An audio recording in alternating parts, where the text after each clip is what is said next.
Vande Mataram dear students. हम लोग देख रहे थे चैप्टर नंबर 9 भगत सिंह के पत्र, जिसके दो वीडियो के अंदर हम लोगों ने उनके द्वारा लिखे गए 2 पत्र देखे थे।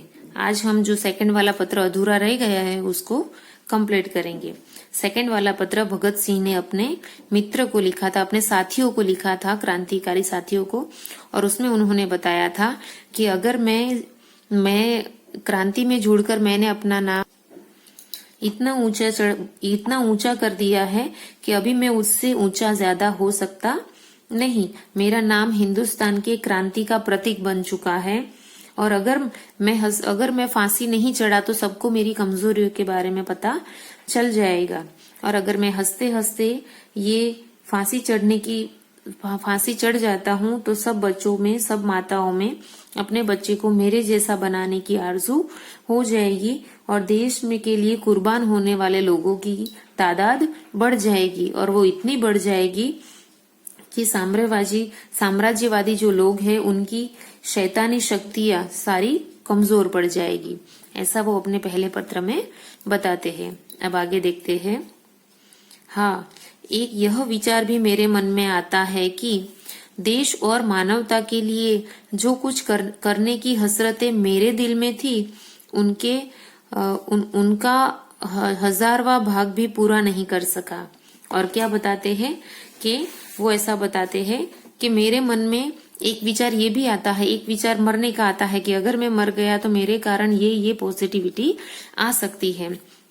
पर एक अफसोस ये भी बताते हैं कि अगर मैं मर गया, मेरी मृत्यु हो गई, तो मानवता के लिए जो मेरी हसरतें थी, हसरतें का मतलब होता है आरजू, इच्छाएं, विशेष, यानी मानवता के लिए जो मेरी इच्छाएं थी, मेरे दिल में थी, उसका 1000वां भाग भी मैं पूरा नहीं कर पाया। वो मानवता के लिए जो कार्य करना चाहते थे वो कार्य के अंदर का एक 1000वां पार्ट भी वो पूरा नहीं कर सके। ये इच्छा उनकी अधूरी रह जाएगी। अगर स्वतंत्र जिंदा रह सकता तब शायद इन्हें पूरा करने का अवसर मिलता और मैं अपनी हसरतें पूरा कर सकता। क्या बताते हैं? अगर स्वतंत्र होकर देश को आजादी देकर मैं जिंदा रह सकता तो शायद ये सारे अवसर, ये सारी इच्छा है वो मैं अपनी पूरी कर सकता। इसके सिवा मेरे मन में कभी फांसी से बचने का कोई लालच नहीं आया। क्या बताते हैं?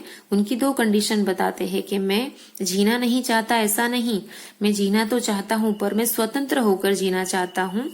पर मैं फांसी चढ़ने के लिए डरता नहीं हूं, उसके लिए मेरे मन में कोई लालच नहीं है। अगर मैं फांसी चढ़ा तो इसके कारण ये पॉजिटिविटी होगी। हाँ, ये नुकसान होगा कि मैं जो दुनिया के लिए, लोगों के लिए जो करना चाहता था वो मेरी इच्छाएं पूरी हो पाएगी नहीं। पर मैं फांसी से बचने की मेरे मन में कोई भी लालच नहीं है। मुझसे अधिक भाग्यशाली कौन होगा? मुझे स्वयं पर बहुत गर्व है। अब तो बड़ी बेताबी से अंतिम परीक्षा का इंतजार है। कामना है कि यह और नजदीक हो जाए।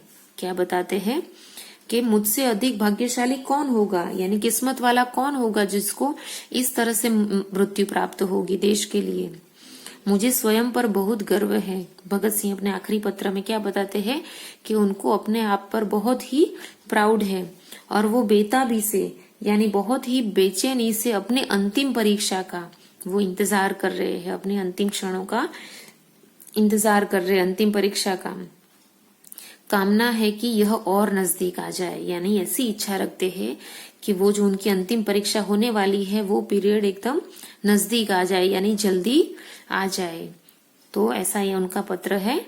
और लास्ट में वो लिखते हैं आपका साथी भगत सिंह। ऐसा करके वो अपना पत्र पूरा करते हैं। अब हम देखेंगे हमारे चैप्टर की एक्सरसाइज के अंदर दिया गया है सबसे पहले शब्द ज्ञान। तो शब्द ज्ञान के अंदर कुछ देखेंगे वर्ड मीनिंग। तो ज्यादातर वर्ड के मीनिंग मैंने चैप्टर पढ़ाते हुए तो आपको बता ही दिए हैं, पर और एक बार उसको रिटर्न में देख लेते हैं। अर्ज, उसका अर्थ होता है प्रार्थना, रिक्वेस्ट। हवालात, उसका अर्थ होता है जेल, लॉकअप। मुकदमा, उसका अर्थ होता है अदालत में पेश किया गया मामला, केस। संभवतः, यानी संभव है, मुमकिन है, पॉसिबली।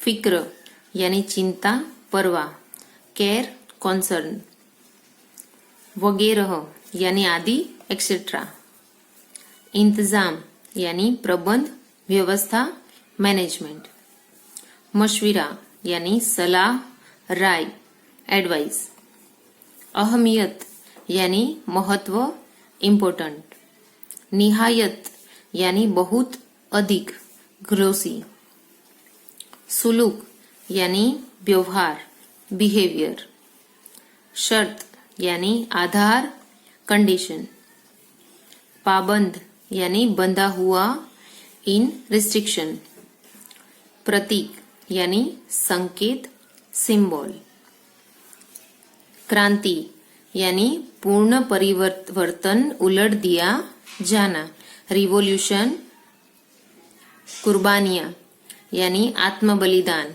सेक्रीफाइस, हरगिज यानी बिल्कुल, सर्टिनली, आरजू यानी इच्छा, विश, तादाद यानी मात्रा, राशि, संख्या, क्वांटिटी, नंबर, साम्राज्यवाद यानी अपने साम्राज्य को बढ़ाते रहने का सिद्धांत, ओके, इंपेरियलिज्म, तमाम यानी सारा, ऑल, बूते यानी बल, ऑन, पावर, हसरते यानी इच्छाएं, विशेष, सौभाग्यशाली यानी किस्मत वाला, ब्लेस्ड, बेताबी यानी बेचैनी, एंगरनेस। अब देखेंगे कुछ समानार्थी शब्द। अर्ज, उसका समानार्थी शब्द है निवेदन, प्रार्थना, विनती। हसरत, उसके समानार्थी शब्द है इच्छा, चाहत, आरजू। हवालात, उसके समानार्थी शब्द है हिरासत, कैद खाना, जेल खाना। सुलूक, उसके समानार्थी शब्द है व्यवहार, बर्ताव, आचरण। मुकदमा, उसके समानार्थी शब्द है दावा, तालिश, शिकायत। मशविरा, उसके समानार्थी शब्द है परामर्श, सलाह, मंत्रणा। खास, उसके समानार्थी शब्द है विशेष, महत्वपूर्ण, मुख्य।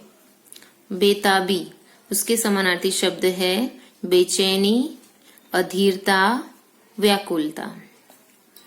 अब देखेंगे कुछ विलोम शब्द। शुरू, तो उसका विलोम शब्द होता है खत्म। इच्छा, उसका विलोम होता है अनिच्छा। फिक्र, उसका ऑपोजिट वर्ड होता है बेफिक्र। लालच, उसका ऑपोजिट होता है संतोष। आजादी, उसका होता है गुलामी। सौभाग्यशाली, उसका बनता है दुर्भाग्यशाली। ओके, तो वीडियो को यहाँ पे हम लोग स्टॉप करते हैं। नेक्स्ट वीडियो में यहाँ से आगे बढ़ेंगे। Okay, bye students.